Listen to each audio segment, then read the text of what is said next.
കണ്ണാടിയിലൂടെ കേരളീയ ദർശനം അവതരിപ്പിച്ചുകൊണ്ടിരിക്കുന്ന കണ്ണാടിയിലൂടെ എന്ന പരിപാടിയുടെ പുതിയൊരു എപ്പിസോഡിലേക്ക് ബഹുമാന്യ പ്രേക്ഷകരെ ഹാർദവമായി സ്വാഗതം ചെയ്യുന്നു. ദിവസേന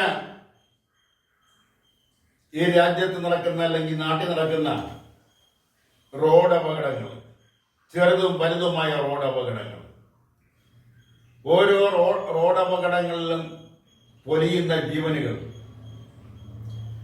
ആ റോഡ് അപകടങ്ങൾ നടക്കുമ്പോഴാണ് സർക്കാരും അതുമായി ബന്ധപ്പെട്ടവരും പുതിയ നിർദ്ദേശങ്ങളും ഉപദേശങ്ങളുമായി രംഗത്ത് വരുന്നു. അത് കഴിഞ്ഞ് കുറെ ദിവസങ്ങൾ കഴിയുമ്പോൾ, അല്ലെങ്കിൽ ആഴ്ചകൾ പിന്നിടുമ്പോൾ, മാസങ്ങൾ പിന്നിടുമ്പോൾ അത് മറക്കുകയാണ് പതിവ്. അതിൽ ഒരു റോഡ് അപകടം ഉണ്ടാകുമ്പോൾ ആ റോഡ് അപകടം ഉണ്ടാകാനുണ്ടായ സാഹചര്യങ്ങളെ കുറിച്ച് പഠിക്കുകയും അത് തുടർന്ന് ആവർത്തിക്കാതിരിക്കുന്നതിന് വേണ്ടുന്ന നടപടികൾ സ്വീകരിക്കുകയും ചെയ്തിരുന്നുവെങ്കിൽ റോഡ് അപകടങ്ങളുടെ എണ്ണം കുറയ്ക്കാമായിരുന്നു. ഇത് പലതും പ്രസ്താവനകളിലും ഞെട്ടലുകളിലും അവസാനിക്കുകയാണ് പതിവ്. ഇക്കഴിഞ്ഞ ദിവസം പാലക്കാട് ജില്ലയിലെ കല്ലടിക്കോട് എന്ന സ്ഥലത്ത് ഉണ്ടായ റോഡ് അപകടം, അതിൽ 4 സ്കൂൾ വിദ്യാർത്ഥിനികളാണ് മരിച്ചത്. അപ്പോഴെല്ലാം വേണ്ടപ്പെട്ടവർക്ക് ഞെട്ടലുകൾ ഉണ്ടാവുന്നു, രാഷ്ട്രീയക്കാർക്ക് ഞെട്ടലുണ്ടാവുന്നു, ഭരണാധികാരികൾ, ഭരണപക്ഷത്തുള്ള നേതാക്കൾ ഞെട്ടലോടെ മരിച്ചവരുടെ വീടുകൾ സന്ദർശിക്കുന്നു, അനുശോചനങ്ങൾ പുറപ്പെടുവിക്കുന്നു, വേണ്ടി വന്നാൽ കണ്ണുനീരും ഒലിപ്പിക്കുന്നു. കുറെ നാൾ കഴിയുമ്പോൾ, അല്ലെങ്കിൽ ആഴ്ചകളും മാസങ്ങളും പിന്നിടുമ്പോൾ അത് മറക്കുകയാണ് പതിവ്. പൂർവാധികം ഭംഗിയായി തന്നെ അതങ്ങ് മറക്കുന്നു. പാലക്കാട് അപകടത്തിന് മുൻപ് ആലപ്പുഴയിലെ മെഡിക്കൽ വിദ്യാർത്ഥികൾ, ആ മെഡിക്കൽ വിദ്യാർത്ഥികൾ സഞ്ചരിച്ച കാറ് ഉണ്ടാക്കിയ അപകടം, അതിൽ 5 മെഡിക്കൽ വിദ്യാർത്ഥികളാണ് മരിച്ചത്. ആലപ്പുഴയിലെ കാർഗോഡ് എന്ന സ്ഥലത്ത് വെച്ചാണ് അത് സംഭവിക്കുന്നത്. അതിനു മുൻപ് തൃശൂർ നാട്ടികയിൽ റോഡരികിൽ ബൈപ്പാസ് റോഡിൽ കിടന്നുറങ്ങിയ നാടോടികൾക്കിടയിലേക്ക് ഒരു ലോറി പാഞ്ഞു കയറി. അതിൽ മരിച്ചവരുടെ എണ്ണം 5. അങ്ങനെ ചെറുതും വലുതുമായ നിരവധി അപകടങ്ങൾ കേരളത്തിൽ നടക്കുന്നുണ്ട്. അത് പലപ്പോഴും റോഡ് വെട്ടിപ്പൊളിച്ചതിന്റെ ഫലമായിട്ട്, അശ്രദ്ധമായി, അല്ലെങ്കിൽ അവിടെയെല്ലാം വേണ്ട രീതിയിൽ സിഗ്നലുകൾ നൽകാത്തതിന്റെ ഫലമായിട്ട് ഉണ്ടായ അപകടങ്ങളാണ്. കാരണം ഈ റോഡ് പണി നടത്തുന്നവര് അല്ലെങ്കിൽ അവിടെ പണിയെടുക്കുന്ന തൊഴിലാളികൾ അന്യ സംസ്ഥാന തൊഴിലാളികളാണ്. അവർക്ക് അവരുടെ എല്ലാം മനസ്സിരിപ്പ് റോഡെല്ലാം അവരുടെ വകയാണ്. അതുകൊണ്ട് അവരോട് ചോദിക്കാൻ ആരുമില്ല. ആ നിലയിലാണ് അവരുടെ ഭാവങ്ങൾ. അങ്ങനെ അശ്രദ്ധമായി റോഡ് കുഴിക്കുകയും കുഴിച്ചത് സമയങ്ങളിൽ നികത്താതിരിക്കുകയും അവിടെയെല്ലാം വേണ്ട രീതിയിൽ മുന്നറിയിപ്പുകൾ ഇല്ലാതിരിക്കുകയും ചെയ്തതിന്റെ ഫലമായിട്ട് നിരവധി അപകടങ്ങൾ കേരളത്തിൽ സംഭവിച്ചിട്ടുണ്ട്. അതിലൂടെ നിരവധി മരണങ്ങൾ സംഭവിച്ചിട്ടുണ്ട്. അതുപോലെ തന്നെ വാഹനങ്ങളുടെ അറ്റകുറ്റപ്പണികൾ സമയത്ത് നടക്കാതിരിക്കുകയും വാഹനങ്ങളുടെ പഴക്കം അനുവദനീയമായ ഇതിൽ നിന്നും കൂടുതൽ ആളുകളെ കയറ്റി വണ്ടി ഓടിക്കുക, അശ്രദ്ധമായി ഓടിക്കുക, മദ്യപിച്ചുകൊണ്ട് ഓടിക്കുക തുടങ്ങിയ നിലയിലെല്ലാം വാഹനങ്ങൾ കൈകാര്യം ചെയ്യുന്നതിൻ്റെ ഫലമായി അപകടങ്ങൾ ഉണ്ടാകുന്നതും വിരളമല്ല. ഇതിനെയെല്ലാം നിയന്ത്രിക്കേണ്ട സമയത്ത് ശക്തമായി നിയന്ത്രിക്കുകയും റോഡ് നിയമങ്ങൾ, ഗതാഗത നിയമങ്ങൾ അനുസരിക്കാതെ വണ്ടി ഓടിക്കുന്നവരുടെ പേരിൽ ശക്തമായ നടപടി സ്വീകരിക്കുകയും ചെയ്തെങ്കിൽ അപകടങ്ങൾ കുറേയേറെ ഒഴിവാക്കാമായിരുന്നു. റോഡ് അപകടങ്ങൾ ഉണ്ടാകുമ്പോൾ ഉണ്ടാകുന്ന വാചകങ്ങളോ അല്ലെങ്കിൽ നിർദ്ദേശങ്ങളോ ഉപദേശങ്ങളോ അല്ല വേണ്ടത്. ശാശ്വതമായ പരിഹാരം, റോഡ് അപകടങ്ങൾ പരമാവധി ഒഴിവാക്കുന്നതിനുള്ള ശാശ്വതമായ പരിഹാരമാണ് അവിടെ വേണ്ടത്. അത് PWD ആയാലും ദേശീയ പാത അതോറിറ്റി ആയാലും ഗതാഗത വകുപ്പായാലും ട്രാഫിക് നിയമങ്ങൾ കൈകാര്യം ചെയ്യുന്ന ഉദ്യോഗസ്ഥരായാലും അവിടെയെല്ലാം സുതാര്യമായ ഇടപെടലുകൾ, കാര്യക്ഷമമായ ഇടപെടലുകൾ ഉണ്ടായേ മതിയാകൂ. അതിന് വേണ്ടുന്ന സംവിധാനങ്ങളാണ് ഇനിയെങ്കിലും ഒരുക്കേണ്ടത്. അതുപോലെ തന്നെ ഈ കഴിഞ്ഞ ദിവസം ഉണ്ടായ മറ്റൊരു സംഭവം, ക്രിസ്തുമസ് പരീക്ഷ, വാർഷിക പരീക്ഷ. ആ പരീക്ഷയിലെ 10ാം ക്ലാസ് വിദ്യാർത്ഥികൾക്ക് ഉള്ള കണക്ക് ചോദ്യപേപ്പറും, അതായത് മാത്തമാറ്റിക്സും, അതുപോലെ തന്നെ കണക്കിന്റെയും ഇംഗ്ലീഷിന്റെയും ചോദ്യപേപ്പറുകളാണ് ഈ കഴിഞ്ഞ ദിവസം ചോർന്നത്. ഈ പരീക്ഷയുടെ ഇതുപോലുള്ള SLC പോലുള്ള പരീക്ഷകൾ, 10ാം ക്ലാസ് പോലുള്ള പരീക്ഷകൾ, ഉത്തരവാദിത്തപ്പെട്ട പരീക്ഷകൾ, അതിന്റെയൊക്കെ ചോദ്യപേപ്പർ ചോരുന്നത് സർവസാധാരണം അല്ലെങ്കിലും അപൂർവമല്ല. പല പരീക്ഷകളുടെയും ചോദ്യപേപ്പറുകൾ ചോരാറുണ്ട്. പലപ്പോഴും അതെല്ലാം പുറത്തറിയുന്നില്ല എന്ന് മാത്രം. കേരളത്തിൽ വിവാദമായ ചോദ്യപേപ്പർ ചോർന്നത് 1971 മാർച്ചിലെ SLC പരീക്ഷയുടെ ചോദ്യപേപ്പറാണ്. അന്ന് ജനറൽ സയൻസിന്റെയും ജനറൽ മാത്തമാറ്റിക്സിന്റെയും ചോദ്യപേപ്പറുകളാണ് ചോർന്നത്. അത് പരീക്ഷയുടെ തലേ ദിവസം ആകാശവാണിയിലൂടെയാണ് ജനം അറിയുന്നത്, അധ്യാപകരും വിദ്യാർത്ഥികളും അറിയുന്നത്.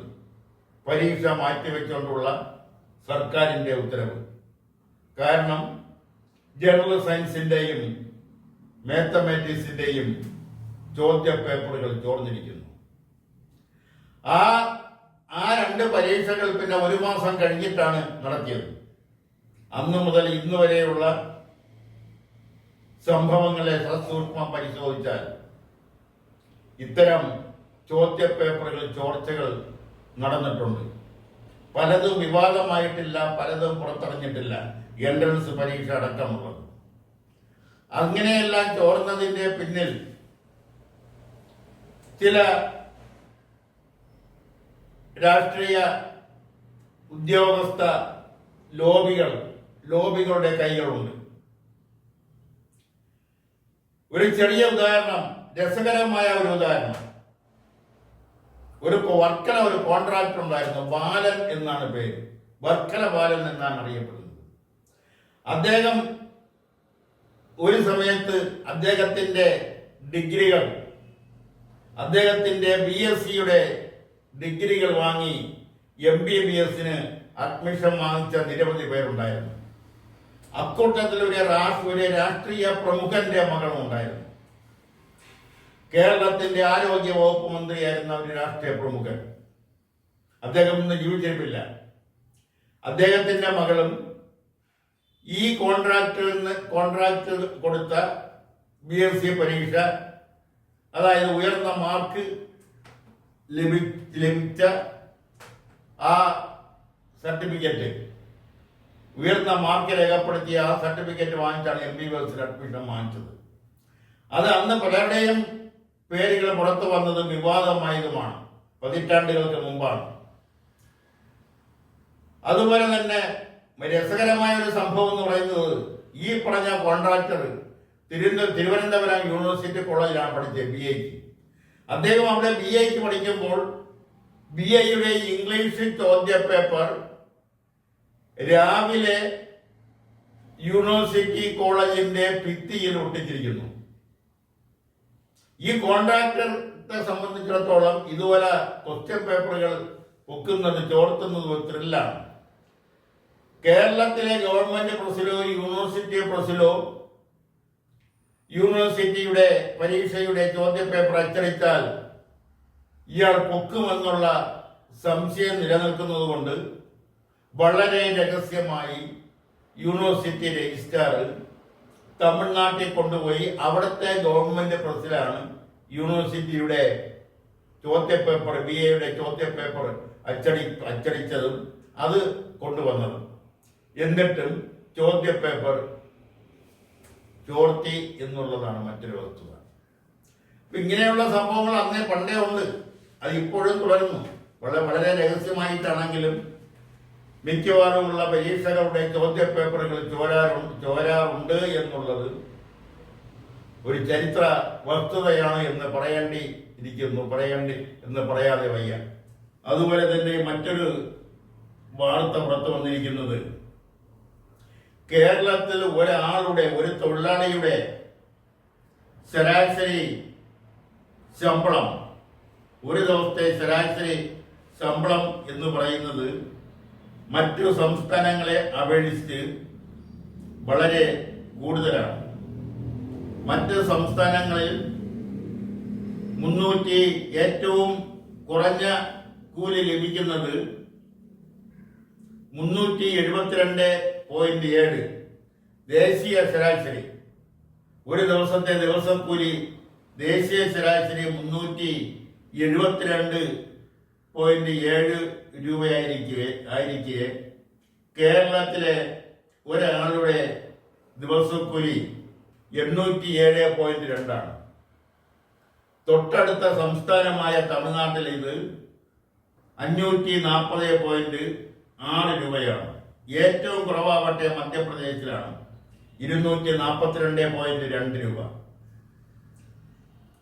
ഇത് കേരളത്തിലാണ് ഏറ്റവും കൂടുതൽ ദേശീയ ശരാശരിയേക്കാൾ ഏറ്റവും കൂടുതൽ വേതനം, ഏറ്റവും കൂടുതൽ ദിവസക്കൂലി ലഭിക്കുന്നത് 807.2 രൂപ. എന്നിട്ടും ഇവിടെ ഇതിപ്പോൾ എടുത്തു പറയാനുണ്ടായ കാരണം എന്ന് പറയുന്നത്, കേരളത്തിൽ ദിവസക്കൂലി ഇനത്തിൽ ജോലി ചെയ്യുന്നവരിൽ 30 ലക്ഷത്തിലധികം പേർ അന്യ സംസ്ഥാന തൊഴിലാളികളാണ്. അതും തമിഴ്നാട്ടിൽ നിന്നും അതുപോലെ തന്നെ ബംഗാളിൽ നിന്നും ഒക്കെ വന്ന് ചേക്കേറിയ അന്യ സംസ്ഥാന തൊഴിലാളികളാണ് ഇവിടുത്തെ ദിവസ വേതനക്കാർ. ദിവസവേതനത്തിൽ ജോലി ചെയ്യുന്നവരിൽ 90% പേര്, അതായത് 30 ലക്ഷം പേര് ഉണ്ടെന്നാണ് കണക്കാക്കപ്പെടുന്നത്. ഇത് കാരണം എന്ന് പറയുന്നത്, ഇത്രയധികം ദിവസക്കൂലി ലഭിക്കുന്നത് മറ്റൊരു സംസ്ഥാനങ്ങളിലുമില്ല, അവരുടെ സംസ്ഥാനങ്ങളിലുമില്ല.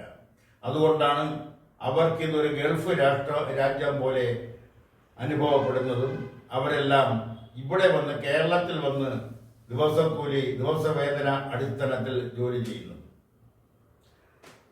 അതുകൊണ്ട് ഇവിടത്തെ തൊഴിൽ ഇവിടെ ഉള്ളവർക്ക് ജോലി ചെയ്യാനുള്ള വൈമനസ്യമായിരിക്കാം അന്യ സംസ്ഥാന ജോലിക്കാരെ ഇങ്ങോട്ട് ആകർഷിച്ചത്. മാത്രമല്ല, ഈ ഉയർന്ന വേതനവും കൂടിയായിരിക്കാം ഇങ്ങോട്ട് ആകർഷിച്ചത്. മറ്റൊരു പ്രധാനപ്പെട്ട സംഭവം എന്ന് പറയുന്നത്, അമേരിക്ക, കൃത്യമായി പറഞ്ഞാൽ അമേരിക്കയിലെ ഇന്ത്യക്കാരെ അവർ പുറത്താക്കാൻ തീരുമാനിച്ചിരിക്കുന്നു. അനധികൃതമായി വ്യക്തമായ രേഖയില്ലാതെ അമേരിക്കയിൽ ജോലി ചെയ്യുന്ന 18,000-ഓളം പേരെ അമേരിക്ക പുറത്താക്കാൻ തീരുമാനിച്ചിരിക്കുന്നു. കൃത്യമായി പറഞ്ഞാൽ 17,940 ഇന്ത്യക്കാരെ നാടുകടത്താൻ അമേരിക്ക തയ്യാറെടുത്തുകൊണ്ടിരിക്കുന്നു. 7,4 ലക്ഷം 7 ലക്ഷം ഇന്ത്യക്കാരാണ് അവരുടെ കണക്ക്. അമേരിക്കയുടെ ഒരു സർവേ അനുസരിച്ച് അവരുടെ ഒരു അന്വേഷണത്തിൽ 7,4 ലക്ഷം ഇന്ത്യക്കാരാണ് അനധികൃതമായി അമേരിക്കയിൽ താമസിക്കുന്നത്. അവരെയും താമസിയാതെ അമേരിക്ക പുറത്താക്കുമെന്നാണ് കരുതേണ്ടിയിരിക്കുന്നത്. ഇതിപ്പോൾ അടിവരയിട്ട് പറയാനുണ്ടായ കാരണമെന്ന് പറയുന്നത്, ഇവിടെ ഒരു വിദ്യാർത്ഥി +1 ചേരുമ്പോൾ അത് ആ അധ്യയന വർഷം പൂർത്തിയാക്കുന്നതിന് മുമ്പ് തന്നെ, പകുതിയാകുമ്പോൾ തന്നെ ആ +1 വിദ്യാർത്ഥി സ്വപ്നം കാണുന്നത് അമേരിക്കയാണ്. +1 വിദ്യാർത്ഥി മുതൽ പ്രൊഫഷണൽ വിദ്യാർത്ഥികൾ വരെ അമേരിക്ക സ്വപ്നം കാണുന്നു. അമേരിക്കയിലെ ജീവിതം സ്വപ്നം കാണുന്നു. അമേരിക്കയെ സ്വർഗത്തിന് തുല്യമായി അവർ കരുതുന്നു.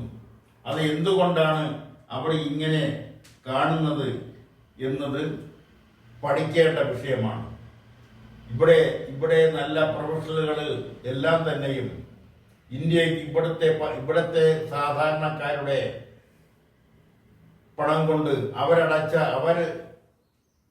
അടയ്ക്കുന്ന നികുതി കൊണ്ട് പഠിപ്പിക്കുന്ന അല്ലെങ്കിൽ പഠിക്കുന്ന വിദ്യാർത്ഥികൾ കേരളത്തിന് ലഭിക്കുന്നില്ല, ഇന്ത്യക്ക് ലഭിക്കുന്നില്ല. അത് ആ പ്രൊഫഷണലുകൾ എഞ്ചിനീയർമാരും ഡോക്ടർമാരും ശാസ്ത്രജ്ഞന്മാരും ടെക്നീഷ്യന്മാരും അതുപോലെ സാങ്കേതിക വിദഗ്ധരും എല്ലാം അമേരിക്കയാണ് അവർ സ്വപ്നം കാണുന്നത്.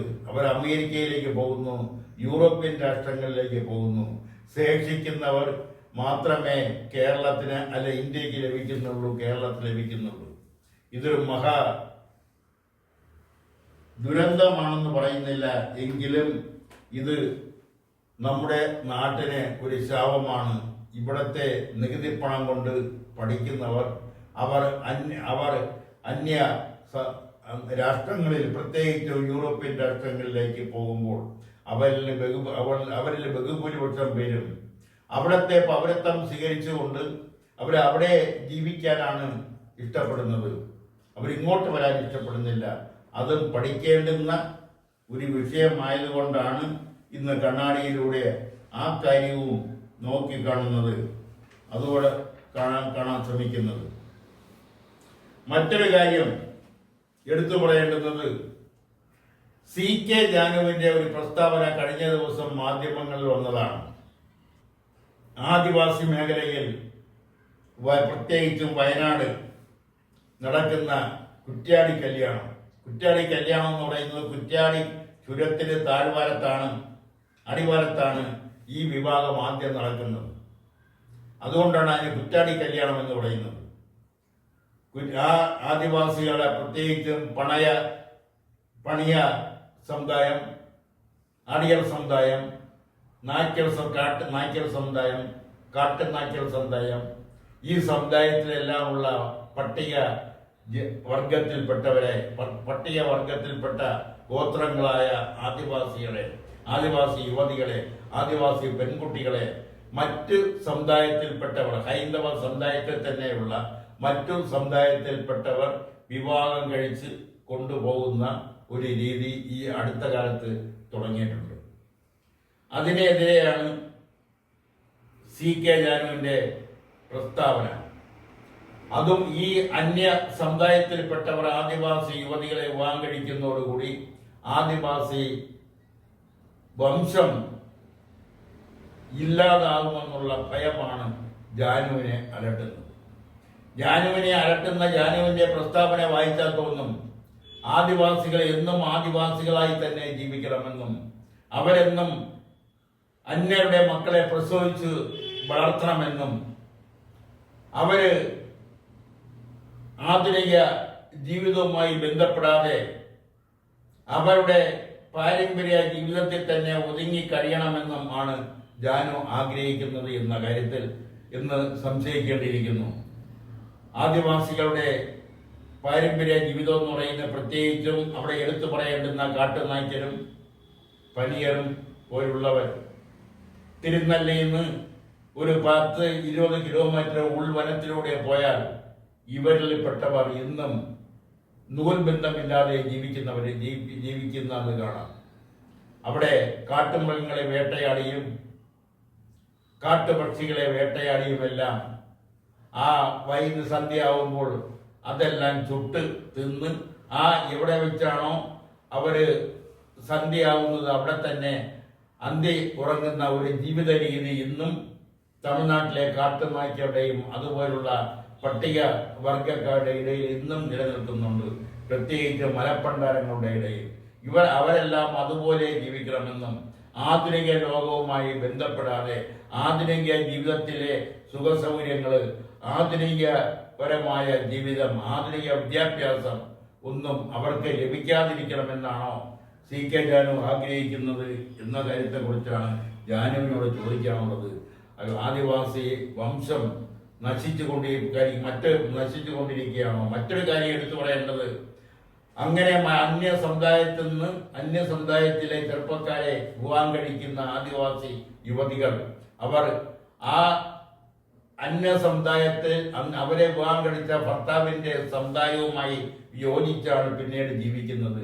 അവരുടെ സമുദായത്തിലേക്ക് തിരികെ വരുന്നില്ല എന്ന അവരുടെ അപരാധിയാണ് CK ജാനു ഉയർത്തുന്ന മറ്റൊരു കാര്യം. ഇത് പറയുമ്പോൾ ഇത് ആദിവാസികളുടെ മാത്രം കാര്യമല്ല. ഒരു യുവതിയെ മറ്റൊരു സമുദായക്കാരൻ പ്രേമിച്ച് വിവാഹം കഴിച്ചാൽ ആ പെൺകുട്ടി അല്ലെങ്കിൽ ആ യുവതി ആ ഭർത്താവിന്റെ ജാതിയും സമുദായവുമായി യോജിച്ചാണ് പോകുന്നത് കാണുന്നത്. അവരുടെ മക്കളെല്ലാം തന്നെയും അവരുടെ പിതാവിന്റെ സമുദായത്തിലാണ് അറിയപ്പെടാൻ ആഗ്രഹിക്കുന്നത്. അത് ഏത് സമുദായത്തിൽപ്പെട്ടവരായാലും. അത് ആദിവാസികളുടെ കാര്യം മാത്രമല്ല, മറ്റു സമുദായം എടുത്തു നോക്കിയാലും അവർ ഒരു താഴ്ന്ന ജാതിയിൽപ്പെട്ട ഒരു യുവതിയെ വിവാഹം കഴിച്ചാൽ അതിൽ ജനിക്കുന്ന കുട്ടികളെല്ലാം പിതാവിന്റെ ആ ഉയർന്ന സമുദായക്കാരനായി അറിയാനാണ് അവർ ആഗ്രഹിക്കുന്നത്. ഇവിടെ അത് പരിശോധിച്ച് നോക്കിയാൽ വളരെ വ്യക്തമായി തിരിച്ചറിയാവുന്ന ഒരു കാര്യമാണ്. അത് അങ്ങനെ തന്നെ അങ്ങ് പോകുന്നതായിരിക്കും നല്ലത്. അതിനെതിരെ ഒരു മൂവ്മെന്റ്സ് ഒന്നും നടത്തിയാൽ ശരിയാവില്ല. അത് നടത്തുന്നത് ആരോഗ്യകരവുമായിരിക്കില്ല എന്നാണ് അക്കാര്യത്തെ കുറിച്ച് പറയാനുള്ളത്. മറ്റൊരു അവസാനമായി പറയാനുള്ളത്, സർക്കാർ ഗാർഡ് ഓഫ് ഓണർ ക്ഷേത്ര ആചാരങ്ങളോടൊപ്പം അല്ലെങ്കിൽ ക്ഷേത്രങ്ങളുടെ എഴുന്നള്ളത്തിനോടൊപ്പം നടത്തിവരുന്ന പോലീസിനെ കൊണ്ട് നടത്തിക്കുന്ന ഗാർഡ് ഓഫ് ഓണർ ബാൻഡ്യമേളങ്ങളെല്ലാം നിർത്തലാക്കുന്നു. അതിനെതിരെ മുൻ ദേവസ്വം മന്ത്രി VS ശിവകുമാറും കേരള ബ്രാഹ്മണ സഭയും രംഗത്ത് വന്നിരിക്കുന്നു. VS ശിവകുമാർ പറയുന്നത്, അദ്ദേഹം മുൻ ദേവസ്വം ബോർഡ് വകുപ്പ് മന്ത്രിയാണ്, കോൺഗ്രസിന്റെ നേതാവാണ്. അദ്ദേഹം പറയുന്നത് സർക്കാർ ആ തീരുമാനം ഉപേക്ഷിക്കണമെന്നാണ്. അതായത് പോലീസിന്റെ ഗാർഡ് ഓഫ് ഓണർ കൊടുക്കുന്ന പരിപാടി പിൻവലിച്ചത് ഉപേക്ഷിക്കണമെന്നാണ് ശിവകുമാർ പറയുന്നത്. ശിവകുമാർ ദേവസ്വം ബോർഡ് മന്ത്രിയായിരുന്നു, ലോകസഭ അംഗമായിരുന്നു. അദ്ദേഹം ഒരു പ്രത്യേക സമുദായത്തിന്റെ പ്രതിനിധിയായിട്ടാണ് കോൺഗ്രസിന്റെ നേതാവാകുന്നത്. അദ്ദേഹത്തിന് പാർലമെന്റിലേക്ക് ലോകസഭയിലേക്ക് സീറ്റ് ലഭിക്കുന്നതും അദ്ദേഹം മന്ത്രിയാകുന്നതും എല്ലാം ആ സമുദായത്തിന്റെ പ്രതിനിധി എന്ന നിലയിലാണ്. അത് രഹസ്യമാണെങ്കിലും പരസ്യമായ ഒരു രഹസ്യമാണ് എന്ന് പറയാതിരിക്കാൻ നിവർത്തിയില്ല. അതോടൊപ്പം തന്നെ ബ്രാഹ്മണ സഭ പറയുന്നത് 1949 രാജാവും തിരുക്കൊച്ചിയിലെ 20 ക്ഷേത്രങ്ങളിൽ ഗാർഡ് ഓഫ് ഓണർ നൽകിക്കൊള്ളാം എന്നുള്ള ഒരു കരാറിൽ ഒപ്പിട്ടിട്ടുണ്ട്. അതിന് കവനന്റ് എന്നാണ് പറയുന്നത്. 49 തിരുക്കൊച്ചി, തിരുവിതാംകൂർ, കൊച്ചി, അതിനുശേഷം തിരുക്കൊച്ചി, മലബാർ എന്നീ സംസ്ഥാനങ്ങളാണ് ഉണ്ടായിരുന്നത്. അവിടെയെല്ലാം നിരവധി നാട്ടുരാജ്യങ്ങൾ ഉണ്ടായിരുന്നു.